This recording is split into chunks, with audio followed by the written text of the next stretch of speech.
In this module, we are going to discuss the complex ecosystem of the web. So let us try to understand this ecosystem through a figure. अगर आप ecosystem को, web के ecosystem को एक consider करें कि ये एक मल्टी स्टोरी बिल्डिंग है, तो इसको आप इन लेयर्स के थ्रू अच्छे तरीके से समझ सकेंगे. अगर आप इस बिल्डिंग के बेसमेंट में देखें तो यहाँ पे आपको हार्डवेयर से रिलेटेड चीज़ें नज़र आएंगी. It is also part of web, it is an integral part of web. यहाँ पे हमारे पास क्या हो रहा होता है, हमारे पास सर्वर्स होते हैं, हमारे पास वायरिंग होती है, सर्वर्स की कॉन्फ़िगरेशन होती है. ये सारा जो हार्डवेयर से रिलेटेड हमारे पास इंफ्रास्ट्रक्चर है, उसके ऊपर ये वेब जो है हमारे पास खड़ा होता है. हमारा जो ज़्यादा काम होता है वो इससे ऊपर वाली लेयर पे होता है. इससे ऊपर हमारे पास क्या होता है कि जो हम लोग प्रोग्रामिंग कर रहे होते हैं, वेब पेजेस को जो हम लोग डायनेमिकली जनरेट कर रहे होते हैं, वो हमारे पास ग्राउंड फ्लोर पे हमारे पास ये इन्फॉर्मेशन होती है. यहाँ पे हमारे पास मुख्तलिफ प्रोग्रामिंग लैंग्वेजेस होंगी. यहाँ पे आपको जिस तरह PHP नज़र आ रही है, जावास्क्रिप्ट नज़र आ रही है, डेटाबेसेस हैं, फिर हमारे पास CSS है, टूल्स हैं, मुख्तलिफ APIs हैं जिन्हें हम लोग इन्वोक कर रहे होते हैं, यूज़ कर रहे होते हैं, इम्प्लीमेंट कर रहे होते हैं. ठीक है, तो ये हमारे पास ग्राउंड लेवल का हमारे पास प्लेटफॉर्म आ जाएगा. इसके ऊपर हम लोग ये चीज़ें करेंगे. इस कोर्स के अंदर ज़्यादा हमारा फोकस जो है वो ग्राउंड लेवल के ऊपर जो है वो रहेगा. फिर उसके बाद जब हमारे पास एक वेबसाइट बन जाती है, या उन जो फंडामेंटल हमारे पास इसके अंदर कंपोनेंट्स हैं, उनको यूज़ करते हुए हम लोग फिर अपर लेवल पे चले जाते हैं. अपर लेवल पे हमारे पास क्या हो जाता है कि वेबसाइट को हमने सिक्योर किस तरह करना है. अगर उसके हमारे पास मुख्तलिफ कंपोनेंट्स हैं, मुख्तलिफ सर्वर्स हैं, उन्हें आपस में हम लोगों ने इंटीग्रेट किस तरह करना है. इसके अंदर हमारे पास वेबसाइट के डिज़ाइन से रिलेटेड इश्यूज आ जाते हैं, उससे रिलेटेड हमारे पास एस्पेक्ट्स आ जाते हैं. हमारे पास मुख्तलिफ फ्रेमवर्क्स हैं, वो हमारे पास यहाँ पे आ जाते हैं. तो मोर और लेस ये जो आपके पास मुख्तलिफ लेयर्स हैं, ये आपके पास एक दूसरे पे डिपेंड कर रही होती हैं. हमारे पास हार्डवेयर वाली लेयर होगी तो हम लोग जो है वो डेवलपमेंट वाली लेयर पे काम कर सकेंगे. डेवलपमेंट वाली लेयर होगी तो फिर हम लोग जो है वो टॉप लेयर पे जो है वो काम कर सकते हैं. तो ये हमारे पास एक कॉम्प्लेक्स इकोसिस्टम है. इसके मुख्तलिफ एस्पेक्ट्स को जो है वो हम लोग कवर करेंगे. अगर हम लोग ये देखें कि इंटरनेट हमारे पास शुरू कैसे हुआ था, तो इसका जो आपको बिल्कुल बेसिक्स बैकग्राउंड में जो आपको इसकी चीज़ मिलेगी वो हमारे पास टेलीफोन नेटवर्क्स थे. It started from there. मतलब इंटरनेट तो टेलीफोन नेटवर्क से नहीं शुरू हुआ, लेकिन वो एक आप कहते हैं वायरिंग थी, आपके पास एक हार्डवेयर था, एक इंफ्रास्ट्रक्चर था जिसके ऊपर जो है वो इंटरनेट को शुरू किया गया. सबसे पहले जो हमारे पास नेटवर्किंग की गई, जो इंटरनेट की बिल्कुल बेसिक्स के अंदर हमारे पास आता है, वो हमारे पास ARPANET था. उन लोगों ने जो है वो एक आप कह लें प्रोटोकॉल था जिसके थ्रू कंप्यूटर्स जो हैं वो आपस में कम्युनिकेट कर सकते थे. विद पैसेज ऑफ टाइम हमारे पास मुख्तलिफ प्रोटोकॉल्स आते. जिस तरह हमारे पास X25 आया, इसका ज़्यादा फोकस जो है वो बिजनेस साइड पे था. हमारे पास यूजनेट आया, इसका ज़्यादा फोकस जो है वो अनरिस्ट्रिक्टेड एक्सेस की तरफ था. और फिर उस वक्त तक हमारे पास मुख्तलिफ प्रोटोकॉल्स थे जिनके ऊपर काइंड ऑफ प्री इंटरनेट चल रहा था. इशू इसके अंदर ये था कि अगर एक कंप्यूटर एक प्रोटोकॉल को फॉलो कर रहा है और एक दूसरा कंप्यूटर किसी दूसरे प्रोटोकॉल को फॉलो करे, तो अब वो आपस में कम्युनिकेट नहीं कर सकते. तो फिर क्या किया गया कि एक स्टैंडर्ड प्रोटोकॉल बनाया गया जिसे TCP/IP का नाम दिया गया, और फिर इसको पब्लिक किया गया. हर किसी ने इसको अडॉप्ट किया, और मोर और लेस आज जो हम लोग इंटरनेट देखते हैं, it is running on top of TCP/IP. ठीक है, तो ये हमारे पास प्रोटोकॉल है. एक जनरल प्रोटोकॉल का भी नाम है. फिर इसके अंदर हमारे पास मुख्तलिफ लेयर्स हैं, जिसके अंदर हमारे पास TCP एक लेयर में आती है, एक लेयर का हिस्सा इंटरनेट का प्रोटोकॉल हमारे पास एक लेयर का हिस्सा है. लेकिन इन जनरल इस पूरे जो प्रोटोकॉल है जिसके थ्रू इंटरनेट जो है वो डिवाइसेस आपस में कम्युनिकेट करती हैं, उसको हम लोग क्या कहेंगे, TCP/IP. आपको ये चीज़ क्लियर होनी चाहिए कि इंटरनेट और वर्ल्ड वाइड वेब में क्या फ़र्क है, या इन जनरल जिसे हम लोग वर्ल्ड वाइड वेब को वेब कहेंगे, इसमें क्या फ़र्क है. You can think of internet as a hardware. तो बस वायर्स हैं, राउटर्स हैं, सर्वर्स हैं, आपस में कम्युनिकेट कर रही हैं. इन दी एंड तो आपके पास इलेक्ट्रिसिटी फ्लो हो रही है, या light pulses, light signals flow हो रहे हैं हमारे पास केबल्स के अंदर. तो वो जो सारी चीज़ है वो हमारे पास इंटरनेट है, ठीक है। जो वर्ल्ड वाइड वेब है वो सिर्फ एक सॉफ्टवेयर है जो हमारे पास इंटरनेट के ऊपर चल रहा है।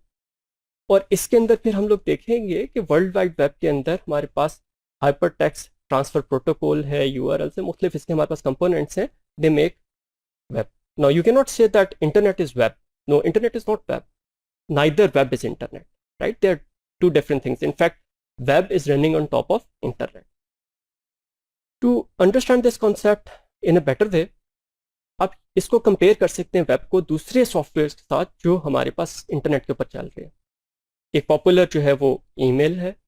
अब ईमेल और वेब का जो ओवरलैप है वो सिर्फ ये है कि वेब के थ्रू आपको ईमेल का इंटरफेस मिल जाएगा, जिस तरह आपको जीमेल पे मिलता है या याहू मेल पे या किसी और ईमेल पे मिलता है, लेकिन वो सिर्फ एक इंटरफेस है। बैकएंड पे ईमेल अपने प्रोटोकॉल्स जो है वो यूज़ कर रहा है, अपना उसका जो है वो एक सिस्टम है, ठीक है। और फिर उसके बाद जिस तरह गेमिंग्स है, अब वो जो है वेब का हिस्सा नहीं है हमारे पास एज सच, उसकी अगेन इंटरफेस आपको मिल सकते हैं, लेकिन उसके अपने हमारे पास जो है मैकेनिज्म है। इसी तरह FTP जो है वो हमारे पास फाइल शेयरिंग के लिए, फाइल होस्टिंग के लिए, उसके लिए हम लोग FTP यूज़ करते हैं। अब हम लोग ये देखते हैं कि हमारे पास वेब जो है वो हमारे पास किस तरह क्रिएट हुआ। तो CERN हमारे पास एक ऑर्गेनाइजेशन है, उसके अंदर एक वर्कर थे टिम बर्नर्स-ली, बाद में उन्हें जो है वो सर की डेजिग्नेशन उन्हें जो है वो मिली। सर टिम बर्नर्स-ली ने जो है वो एक प्रोटोकॉल जो है वो प्रपोज किया, HTTP hyper text transfer protocol. इसके ऊपर हम लोग डिटेल के अंदर बात करेंगे। और फिर इससे रिलेटेड हमारे पास और कंपोनेंट्स हैं, जिस तरह हमारे पास URL हैं, सर्वर हैं, ब्राउज़र्स हैं, HTML है।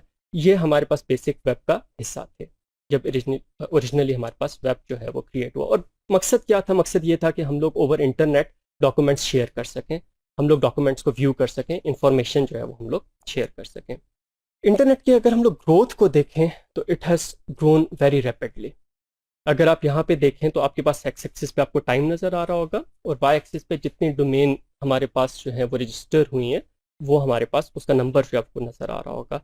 तो तकरीबन जो हमारे पास अर्ली 2000 से लेके हमारे पास 2012-13 तक एक बहुत रैपिड ग्रोथ थी हमारे पास, और तकरीबन 2015 तक 1 बिलियन होस्ट जो हैं वो हमारे पास एक्सीड हो चुके थे। तो इट हैज़ ग्रोन ट्रिमेंडसली। अब नंबर ऑफ होस्ट तो हमारे पास इतनी रैपिडली इंक्रीज नहीं हो रहे, लेकिन आप देखते हैं कि वेब का यूजेज जो है वो हमारे पास बहुत ज़्यादा हो चुका है और बढ़ रहा है। हमारे पास जो वेब एप्लीकेशंस हैं वो हमारे पास डेस्कटॉप एप्लीकेशन से कैसे डिफर करती हैं, इसको हम लोग थोड़ा सा जो है वो देख लेते हैं। जो एक वेबसाइट जो है, you can think of it as a web application, कोई सॉफ्टवेयर है जो आप वेब के थ्रू एक्सेस कर रहे हैं। इसका सबसे बड़ा एडवांटेज ये है कि आपको कुछ इंस्टॉल नहीं करना पड़ेगा, आपके ब्राउज़र के अंदर जो है वो आपके पास वेब एप्लीकेशन खुल जाएगी, उससे आप इंटरनेट के थ्रू जो है वो एक्सेस कर सकते हैं।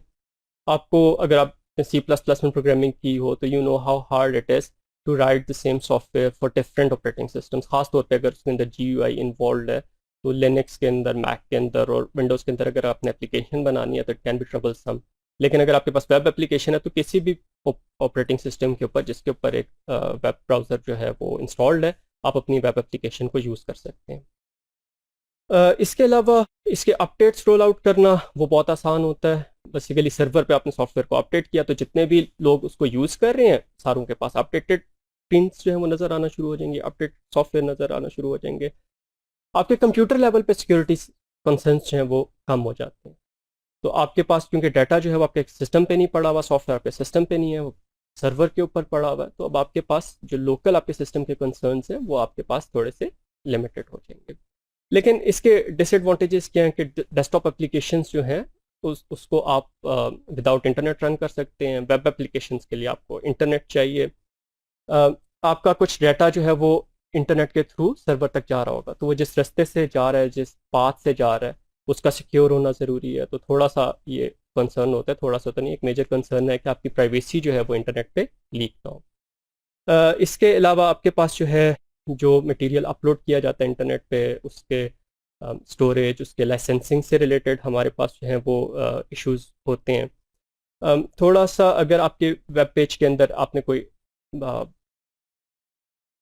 स्टेट ऑफ द आर्ट कोई चीज़ यूज़ की है, बिल्कुल आपने कोई लेटेस्ट चीज़ यूज़ की है, तो हो सकता है कि वो चीज़ हर ब्राउज़र के अंदर सपोर्टेड ना हो। तो ये उसके अंदर ये हो सकता है आपको एक वेबसाइट जो है वो एक ब्राउज़र में किसी और तरीके से नज़र आ रही है और दूसरे ब्राउज़र में किसी और तरीके से नज़र आ रही है, क्योंकि हर ब्राउज़र जो है वो अपने तरीके से स्टैंडर्ड्स को जो है वो इम्प्लीमेंट करता है। इसके अलावा आपके पास जो है एक इसके अंदर मेजर इशू ये होता है कि आप ऑपरेटिंग सिस्टम के रिसोर्सेज को एक्सेस नहीं कर सकते। लोकल जो रिसोर्सेज अगर आपने जैसा आपने देखना है कि सी ड्राइव पे किसी एक फाइल को एक्सेस करना है, तो आप वेब ब्राउज़र के थ्रू एक वेबसाइट जो है वो आपकी सी ड्राइव को एक्सेस नहीं कर सकती। इसके अलावा कुछ फंक्शनैलिटी के लिए हो सकता है आपको एडिशनल प्लगइन्स जो है वो आपको प्रोवाइड करने पड़े।